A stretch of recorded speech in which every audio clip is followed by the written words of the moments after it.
most people never get what they want. Set your expectations low. Welcome to MojoPlays, and today we're taking a look at the 10 biggest financial failures PlayStation has ever seen. Some plants? Sure, why not? Before we begin, we publish new videos all week long, so be sure to subscribe to MojoPlays and ring the bell to be notified about our latest videos. The Order 1886. How many of us will make the journey to America?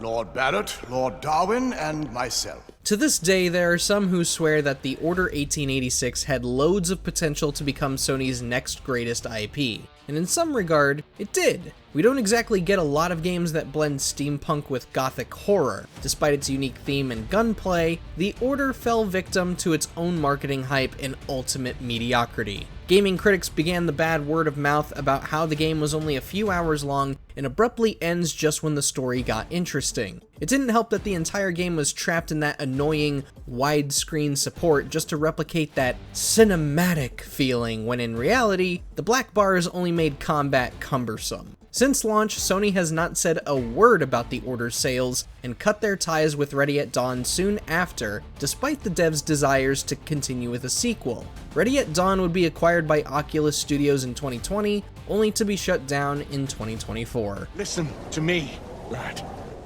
Stand down. Knack II. Many mistake the success of the first Knack game as a measurement of the game's quality. Look, if you were 10 years old in 2013, then sure, maybe you were obsessed with this game despite the uninteresting story and basic as hell combat. But the main reason Knack sold as many copies as it did was for two reasons. First, the game was bundled with the PS4 for a time. Second, many PS4 owners picked up this game because there were only 3 or 4 big games that launched with the console, so there wasn't really anything to play. That said, what exactly warranted a second Knack game in 2017? To its credit, Knack II did improve on some aspects, mostly in expanding the combat, but in a year where we got Horizon Zero Dawn, Persona 5, Nier Automata, and Crash Bandicoot Insane Trilogy on PS4, who was looking at Knack II and thinking, I need to play that? Well, according to sales data, Knack II didn't even chart for the week or the month it came out. And if trophy data is anything to go off of, not even half of the player base have beaten the first boss. Пошли, Nick. Самое время. Rogue Galaxy.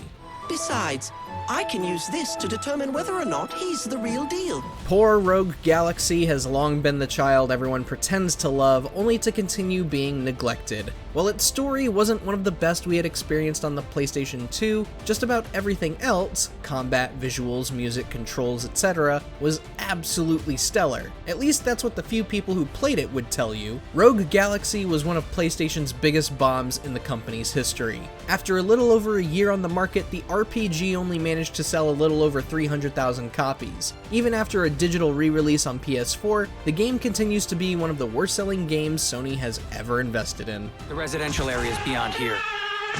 Gosh, he's not a quiet fella, is he? Must be rather large as well. Drawn to Death.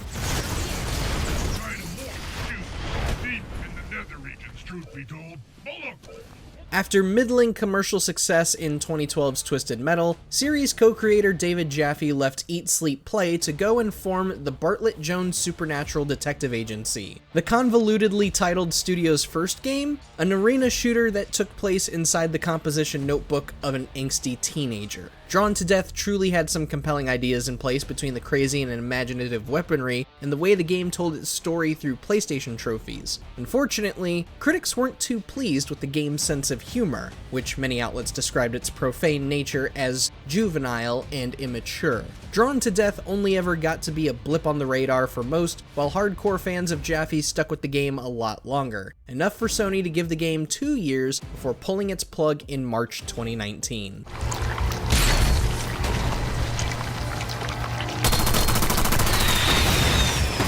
Concrete Genie. You're right, Luna. Denska should be beautiful again. I'll do it. At least Sony gave Drawn to Death a fair chance at bouncing back. Concrete Genie was practically sent out to die. There was truly something special about Concrete Genie with its focus on player creativity and incorporating painting into an open world format. So what about this game was so horrible that it became such a massive flop? Well, it wasn't anything to do with the game itself, but rather what Sony did. On the same day that Concrete Genie launched, Sony dropped the first massive bits of news regarding the PlayStation 5 via an interview with Wired. Because of this, Concrete Genie and developer FLOPS got whatever scraps of media and public attention remained, which was very, very, very little. If the game made any money at all, we doubt it was enough to deem it marginal. Whoa! You're quite the little spark plug, huh? Kill Strain.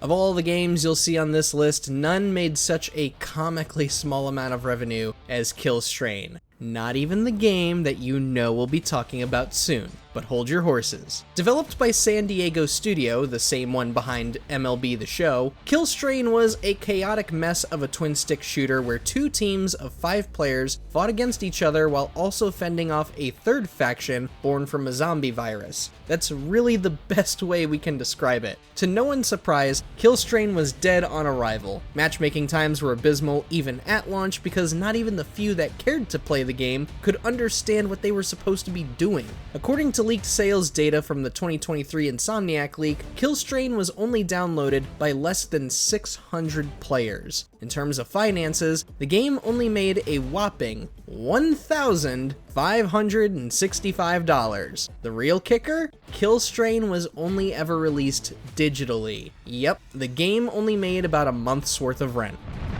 Enemy base at 75%. Destruction AllStars. Welcome to Barcelona!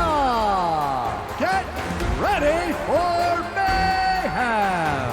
Say what you will about the PS5 generation, but Destruction AllStars was probably the first red flag in what was about to be a second era of arrogant Sony. It was bad enough that the mere existence of Destruction AllStars peeved longtime PlayStation fans, specifically us Twisted Metal fans. Because, you know, Sony already has a vehicular combat game and we've been begging for a new entry for years at this point. Nevertheless, sure, why not have a new vehicular combat IP centered around online multiplayer? That is not Twisted Metal. And let's give it a zany tone in its characters and art style, just like Fortnite does for its characters. And how about we lock not just cosmetics behind a paywall, but the single player campaigns as well? Players will still cough up their hard-earned $70 for a game like this, and that's the story of how Destruction AllStars failed to garner a player base and turned its servers into barren deserts of bots. Good luck finding a match these days. PlayStation AllStars Battle Royale. Die-hard fans will insist that PlayStation AllStars was a resounding success, but just because a game sold 1 million copies does not mean it surpassed all expectations. Unfortunately, PlayStation AllStars most likely did not meet its intended marks, and the confirmation for that comes straight from longtime PlayStation head Shuhei Yoshida. In 2013, Yoshida stated that the game did reach 1 million units sold, only to state that the sales numbers were not enough for Sony to want to continue DLC support, let alone invest in a sequel. PlayStation AllStars had its third DLC pack cancelled shortly before Yoshida's remarks, and developer Superbot Entertainment went defunct in 2014 while in the middle of developing their second game.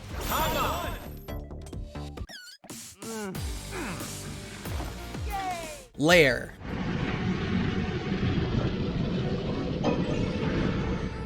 Lair might be the sole reason why we haven't gotten many dragon riding games. Or any for that matter. However, Lair's dismal failure is mostly Sony's fault. During its development, Lair had already cost Sony a lot of money for Factor 5 to develop on account of the PS3's troublesome hardware. What made the whole project more tumultuous was when Sony demanded Factor 5 to incorporate 6-axis controls into the game, most likely as a response to the growing fervor around the motion control-based Nintendo Wii at the time. What resulted was a game that made our dragon riding fantasy absolutely infuriating due to the general inaccuracy of the PS3's 6-axis functionality. Lair went down in flames as one of the worst games to ever grace the PlayStation 3, and while some swear the controls did improve later on, most were not willing to give the game a second chance. With Sony severing ties with them, Factor 5 struggled to secure funding from other publishers after this, and even found itself embroiled in legal troubles regarding employment pay until the higher-ups closed the studio's doors in 2009. Easy, girl. Concord. There is no one I would rather traipse across this crazy galaxy with than you.